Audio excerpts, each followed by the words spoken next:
ہماری خداوند یسوع کی انجیل مقدس مرکز کے مطابق اس کا پہلا باب 40 سے 45 آیات تک۔ اس وقت ایک کوڑی نے یسوع کے پاس آ کر اس کی منت کی اور گھٹنے ٹیک کر اس سے کہا کہ اگر تو چاہے تو مجھے پاک صاف کر سکتا ہے۔ اس نے ترس کھا کر اپنا ہاتھ بڑھایا اور اسے چھو کر اس سے کہا، میں چاہتا ہوں تو پاک صاف ہو جا۔ اور یہ بات کہتے ہی اس کا کوڑ جاتا رہا اور وہ پاک صاف ہو گیا۔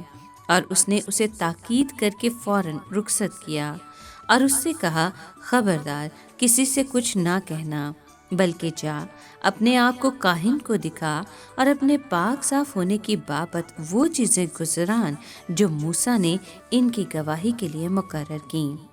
لیکن وہ باہر جا کر اس بات کو پھیلانے اور ایسا مشہور کرنے لگا کہ یسوع پھر ظاہراً کسی شہر میں داخل نہ ہو سکا، لیکن باہر ویران جگہوں میں رہا اور لوگ ہر طرف سے اس کے پاس آتے تھے۔ پاک کلام کے پڑھے اور سنے جانے پر خداوند کی برکت ہو، خدا کا شکر ہو۔ عزیز دوستو، آج کے کلام میں ہم سنتے ہیں کہ مسیح یسوع ایک کوڑی کو پاک صاف کرتا ہے۔ اس کوڑی کے واقعے میں ہمیں اس دعا کا نمونہ نظر آتا ہے جس کا خدا جواب دیتا ہے۔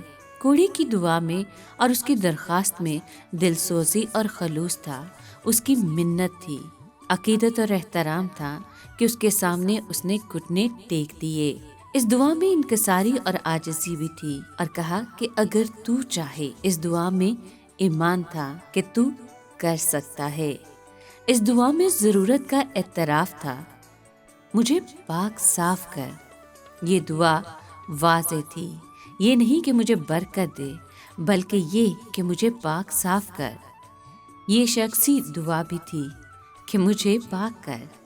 یہ دعا مختصر تھی، جی ہاں، صرف اور صرف اتنی کہ اے باپ مجھے پاک صاف کر دے۔ اور اب غور کریں کہ کیا ہوا۔ یسوع کو اس پر ترس آیا۔ جب کبھی یہ الفاظ پڑھیں ہمارے دل خوشی، شادمانی اور شکر گزاری سے بھر جانے چاہیے۔ یسوع نے اپنا ہاتھ بڑھایا۔ ذرا سوچے کہ عاجزی اور ایمان کی دعا کے جواب میں خدا اپنا ہاتھ بڑھاتا ہے۔ یسوع نے اسے چھوا۔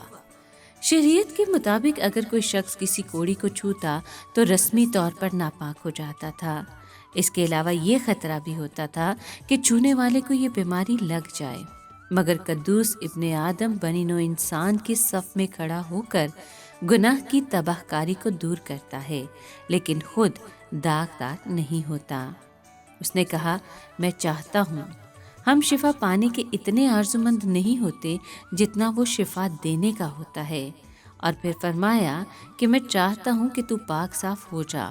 اور اسی لمحے کوڑی کی جلد صاف، نرم اور ملائم ہو گئی۔ اس نے اس آدمی کو معجزے کو عام لوگوں میں مشہور کرنے سے منع کیا، تا وقت یہ کہ پہلے جا کر کاہن کو نہ دکھا لے اور مقررہ نذرانہ گزران لے۔ اول تو یہ اس آدمی کی فرما برداری کا امتحان تھا، کیا وہ کہنے کے مطابق کرے گا؟ مگر اس نے ایسا نہیں کیا، بلکہ وہ اس کا چرچا کرنے لگا۔ ایسا کرتے ہوئے وہ خداوند کے کام میں رکاوٹ کا باعث ہوا۔ اور پھر ہم دیکھتے ہیں کہ یسوع بھیڑ سے الگ چلا گیا، ویران مقاموں میں خدمت کرتا رہا۔ وہ کامیابی کو لوگوں کی تعداد سے نہیں ناپتا تھا۔